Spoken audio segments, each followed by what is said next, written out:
Hello students, in last video we have completed our third unit, that is atoms and molecule. Okay, we have done all the notes of this chapter. Today I am going to explain the exercise which is given in your NCERT book. जो exercise के question हैं, problematic question जो हैं, मैं उनके बारे में बात कर रही हूँ। आज हम और उनको सोल्व करने की कोशिश करते हैं। Okay, so some numericals are given there which is based on that topic. कुछ न्यूमेरिकल्स हैं जो अपन ने ऑलरेडी पढ़ लिए हैं, जिनके बारे में अब प्रॉब्लम्स दी गई हैं। सैम्पल प्रॉब्लम है या एनसीईआरटी की जो एक्सरसाइज में क्वेश्चन दे रखे हैं, हम उनको एक एक करके सोल्व करने की कोशिश कर रहे हैं। Your first question which is given that, तुम्हें एक पहला जो क्वेश्चन तुम्हारे एनसीईआरटी बुक में दिया हुआ है वो है 24.24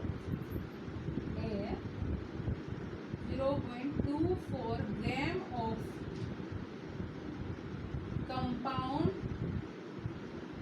ऑफ बोरोन एंड ऑक्सीजन। एक कंपाउंड दिया गया है और जिसका वेट बता रखा है इसमें कितना, 0.24 ग्राम। Got it. तो अब इसमें क्या बोल रहा है, which is made by the, जो किससे बना हुआ है, विच contain the amount boron, the amount of boron which it contain. Boron का जो वेट है जो इसको बनाने में काम में आया है वो है 0.096 gram. Okay, and the oxygen, oxygen का जो है वो अमाउंट दे रखी है इसमें 0.144 gram. Got it. Yes, now what he is going to ask, in the question it is asked that calculate the percentage composition of compound by weight। अब जो compound की जो परसेंटेज है वो अपने को इसमें निकालनी है। टोटल अमाउंट अपने को दे रखा है और जो कंटेंट्स हैं, इसके जो रिएक्टेंट्स हैं जो इसको कंपाउंड बनाने में पार्टिसिपेट कर रहे हैं, उनकी ग्राम में अपने को अमाउंट दे रखी है। अब ये पूछ रहा है कि इनकी कितनी कितनी परसेंट है, इसमें टोटल परसेंट कितना है। अगर हम इसकी टोटल अमाउंट की बात करें तो इसको निकालने के लिए हमारे पास एक फॉर्मूला है परसेंटेज का, जो अपन ऑलरेडी पढ़ चुके हैं। क्या था, the mass percentage of any element, किसी भी एलिमेंट की मास परसेंटेज अगर अपने को निकालनी है तो अपन क्या करते हैं, द अमाउंट ऑफ, या कह सकते हैं mass of element given in a compound. तो हम इसको निकालेंगे, मास परसेंटेज ऑफ एन एलिमेंट। एक एलिमेंट की मास परसेंटेज क्या है, तो इसके लिए फॉर्मूला क्या होगा हमारे पास, हम फॉर्मूला अप्लाई करेंगे, mass of element given in a compound. Mass of element given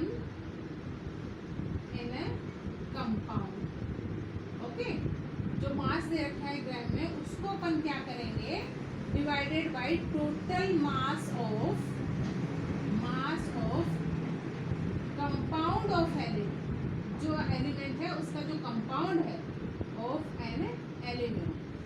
इस एलिमेंट का जो कंपाउंड बना हुआ है हम उसकी बात कर रहे हैं, तो या कह सकते हैं गिवन सैंपल, जो हमारे पास total mass of the compound या total mass of given sample, जो हमारे पास सैंपल दिया हुआ है हम उसकी बात कर रहे हैं। इससे हम क्या कर देंगे, इसको डिवाइड कर देंगे। जब हम इसको इससे डिवाइड करते हैं तो हमारे पास जो वैल्यू आएगी वो क्या आ जाएगी, मास परसेंटेज ऑफ द सब्सटेंस। उस सब्सटेंस की क्या आ जाती है, मास परसेंटेज आ जाती है हमारे पास। So we are going to solve it. मैं इसको सॉल्व कर रही हूँ यहाँ पे, तो इसको समझ सकते हैं। तो हमारे पास क्या है, मास परसेंट ऑफ ऑक्सीजन। किसकी बात कर रहे हैं, पहले अपन ऑक्सीजन की, बोरोन की बात कर लेते हैं। ठीक है, तो हम बोरोन की बात करें तो सी, बोरोन का अमाउंट कितना था, 0.096 ग्राम। Got it. और टोटल सैंपल कितना है हमारे पास, total amount of sample which is given 0.24 gram. So apply formula, mass percentage of boron, हम पहले किसकी बात कर रहे हैं, बोरोन की। So the given value of an element divided by total mass of sample, जो अपने को सैंपल दिया हुआ है, मल्टीप्लाइड बाई 100। अब परसेंटेज निकालनी है तो भी मल्टीप्लाई इट बाई द 100, हम इसको 100 से मल्टीप्लाई करेंगे। जब इसको 100 से मल्टीप्लाई करते हैं तो हम इसको सॉल्व करने की कोशिश करेंगे। Solve when you remove the you can say the 3 number of hair. सो इसको हटाने के लिए अपन क्या करेंगे, इसको 10 से मल्टीप्लाई करेंगे और ये दोनों ही पॉइंट्स क्या हो जाएंगे, यहाँ से रिमूव हो जाएंगे। हम जब इसको सॉल्व करने की कोशिश करते हैं तो ये हमारे पास आ जाता है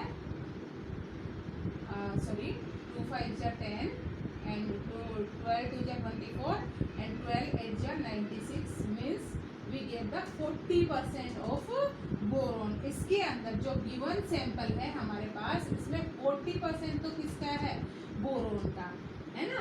और अगर किसी का सैंपल में दो ही हमारे पास जो भी एलिमेंट दिए हुए हैं जो पार्टिसिपेट कर रहे हैं, अगर एक का परसेंटेज 40 है तो ऑब्वियसली दूसरे का कितना होगा, 60 होगा। ये तो हुआ डायरेक्ट निकालना, लेकिन हम डायरेक्ट नहीं निकालेंगे, हम इसको भी फॉर्मूला पे अप्लाई करेंगे। अब हम ऑक्सीजन की बात कर रहे हैं तो ऑक्सीजन का जितना वेट है हम उसको डिवाइड कर देंगे टोटल गिवन सैंपल से। तो हम ऑक्सीजन की बात करें तो ऑक्सीजन कितना था हमारे पास, 0.144 gram divided by 0.24 gram multiplied by 100।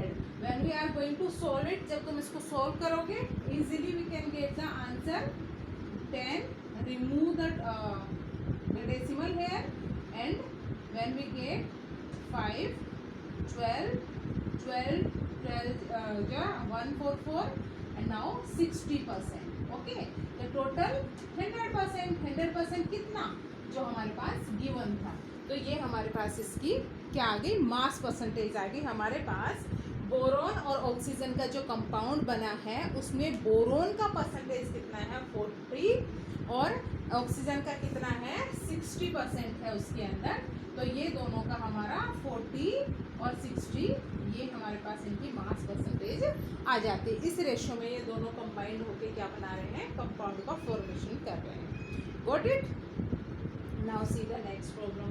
हम नेक्स्ट की बात करते हैं तो इसमें क्या दिया हुआ है तुम्हारे, नेक्स्ट प्रॉब्लम मैं रीड करके बताती हूँ। यहाँ पे you have given when 3 gram of carbon is burned in 8 gram of oxygen. अगर 3 ग्राम कार्बन को 8 ग्राम ऑक्सीजन में बर्न करा रहे हैं, okay, you have given 3 gram of carbon, okay, burned with 8 gram of oxygen. इसको 8 gram oxygen में अपन burn करा रहे हैं, then we get 11 gram of carbon dioxide. हमारे पास कितना ग्राम कार्बन डाइऑक्साइड मिलता है। अभी क्या पूछ रहा है, what mass of carbon dioxide will be, let's see, what mass of carbon dioxide will be formed when 3 gram of carbon is burned in 50 gram of oxygen, and which law of chemical combination will govern your answer. ये कह रहा है अब तुम्हारे answer को, अगर अपने पास क्या है, बोरोन का परसेंटेज ये कह रहा है, सॉरी कार्बन हमारे पास कितना है, 3 ग्राम ही है, और कह रहा है कि ऑक्सीजन अगर हमारे पास 50 ग्राम होती है ना, ऑक्सीजन हमारे पास अगर 50 ग्राम होती है तो कह रहा है carbon in burned 50 gram of oxygen. तो ये टोटल क्या बता रहा है, what mass of carbon dioxide will be contain, carbon dioxide का कितना मास हमारे पास मिलेगा। तो पहली बात तो कोई भी जो कंपाउंड बनता है, when the compound are formed by the reactants they are combined in the fix proportion of their ratio, है ना। तो लॉ ऑफ डेफिनेट प्रोपोर्शन को तो ये क्या कर रहा है, फॉलो कर रहा है कि कंपाउंड अगर बनेगा, मान लो हम किसकी बात कर रहे हैं, CO2 की तो बात कर रहे हैं अपन, तो CO2 का जो रेशियो होता है, मास रेशियो जो होता है वो हमेशा कितना होता है, 3:8, यही होता है। और हमारे पास गिवन भी यही है, 3 और 8, ये अपने पास दे रखा है। मीन्स अगर 3 ग्राम ऑफ कार्बन को 8 ग्राम ऑफ ऑक्सीजन से अपन में बर्न कराते हैं तो 11 ग्राम अपने को कार्बन डाइऑक्साइड मिलेगा ही मिलेगा। ये एक डेफिनेट प्रोपोर्शन है, तो it follow the chemical law that definite proportion of content, है ना, लॉ ऑफ डेफिनेट प्रोपोर्शन को ये क्या कर रहा है, फॉलो कर रहा है। तो हमारे आंसर को ये करेगा। ये क्या कह रहे हैं कि 3 ग्राम कार्बन डाइऑक्साइड को बनाने के लिए 3 gram carbon need 8 gram of oxygen. इसको 8 ग्राम ही चाहिए, मीन्स यू हैव कंटेन 50 ग्राम। हमारे पास ऑलरेडी कितना है, 50 ग्राम दिया हुआ है इसलिए, तो 50 ग्राम में से ये कितना कंटेन कर लेगा, 8, बचा कितना 42 ग्राम। It remain constant. ये जो 42 ग्राम है ये ऐसे की ऐसे हमारे पास क्या हो जाएगा, बच जाएगा इसमें। The used gram of oxygen is 8 gram only. हमेशा इसको बनाने के लिए 11 ग्राम ऑफ कार्बन डाइऑक्साइड को बनाने के लिए 8 ग्राम ही इसका यूज में आएगा। ये डेफिनेट प्रॉपर्टी रहेगी इसकी, इसका प्रोपोर्शन हमेशा डेफिनेट रहेगा। We can't change the ratio of any compound, combination of any element in a compound, तो हमें इसको चेंज नहीं कर सकते। तो ये इतना की इतना ही हमारे पास आना है, तो ये वैल्यू बच जाती है। और ये कौन से लो को, डेफिनेट प्रोपोर्शन वाले लो को ये क्या कर रहा है, फॉलो कर रहा है।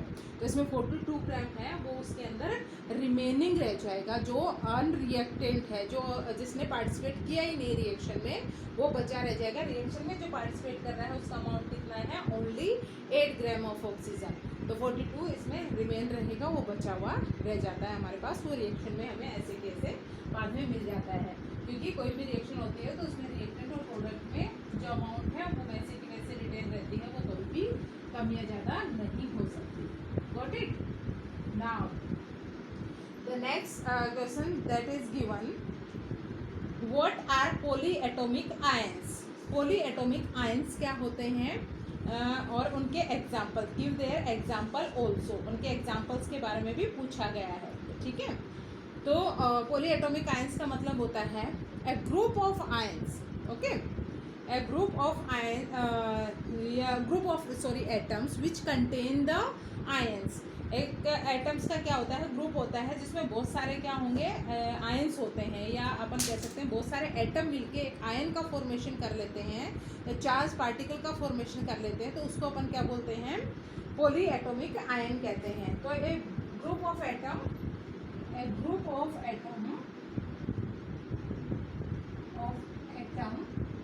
which carry charge on it। ये एटम्स का एक ग्रुप है जिसके ऊपर क्या होता है, चार्ज होता है, तो अपन उसको क्या बोल देते हैं, दैट इज कॉल्ड आयन। और because it's a group of atom so it is known as the polyatomic ion. You can take the example of it. अगर हम किसकी बात करें, नाइट्रेट की बात करते हैं, तो नाइट्रेट का फॉर्मूला क्या होगा, NO3 माइनस, है ना। तो ये क्या आ जाता है हमारे पास, NO3 माइनस। तो इसके अंदर देखो, it contain 1 atom of nitrogen and 3 atom of oxygen. So 2 atoms are combined together in a form of charge particle. They carry the charge also. Atom 2 है लेकिन इसके ऊपर एक चार्ज भी है, that's why they are known as polyatomic ion। इसको polyatomic ion बोलते हैं। and the ions which contain negative charge are known as the anion। इनको क्या बोलते हैं अपन, एनायन बोलेंगे। जिनके ऊपर नेगेटिव चार्ज होता है वो एनायन कहलाते हैं। दूसरा एग्जांपल हम देख लेते हैं। अगर हम बात करें ammonium, okay, the formula of ammonium NH4+, it carry positive charge. Ammonia के साथ the formula of ammonia, ammonia का फॉर्मूला क्या होता है, NH3। जब NH3 के साथ एक और हाइड्रोजन जुड़ जाता है, it becomes NH4। Now NH3 was the neutral है, वो न्यूट्रल था, लेकिन एक पॉजिटिव आयन जुड़ गया हाइड्रोजन, तो ये क्या हो गया, it contain 1 positive charge but it have the 2 atom in it, nitrogen and hydrogen, so that it is known as polyatomic ion. And because it contain the positive charge so it is known as the cation. इसको अपन क्या बोल देते हैं, cation बोल देते हैं, ठीक है। Many other example are sulphates, sulphides, है ना, कार्बोनेट्स, यू कैन सी। तो ये हमारे पास बहुत सारे एग्जांपल हैं जो हमारे दिए हुए। अगर हम फॉस्फेट की बात करें तो फॉस्फेट की बात करते हैं, PO4 3- P phosphorus, it contain combined with the oxygen and it contain 3 negative charge, so it can carry the charge here, negative charge here, so it is known as the polyatomic ion. तो ये भी क्या है, एक polyatomic ion है. So we can understand this question by this example. Now next question which is given in your book, that is write the chemical formula of the following. यहाँ पे कुछ केमिकल फार्मूला लिखने हैं अपने को, तो मैं कुछ केमिकल फार्मूला है बता रही हूँ. Many of these you have done in your chapter also. इसमें चैप्टर में भी अपन ने बहुत सारे पढ़ लिए थे, लिख लिए थे. कुछ मैं यहाँ पे एक्सप्लेन कर देती हूँ. Remaining you can do all the question which are given in the exercise because we have read the chapter carefully. हमने चैप्टर में बहुत टाइम लिया, बहुत अच्छे से उसको एक्सप्लेन किया है. So if we want to solve it, you can get the answer. Okay, so your fourth question which is given the some name of formula, chemical formula are given there. You have to write their chemical formula, names are given there. So magnesium chloride, okay, magnesium MgCl2. You know that in a formula writing you have already done it. The symbol of magnesium Mg, symbol of chlorine Cl, the valency it contains 2, it have the 1, cross the valency, the formula which is made MgCl2. Mg की valency 1, there is no need to show the 1 valency, so we have write Mg only here, and the valency of Mg carry with the chlorine, so it is a MgCl2. Next, that is given the calcium oxide.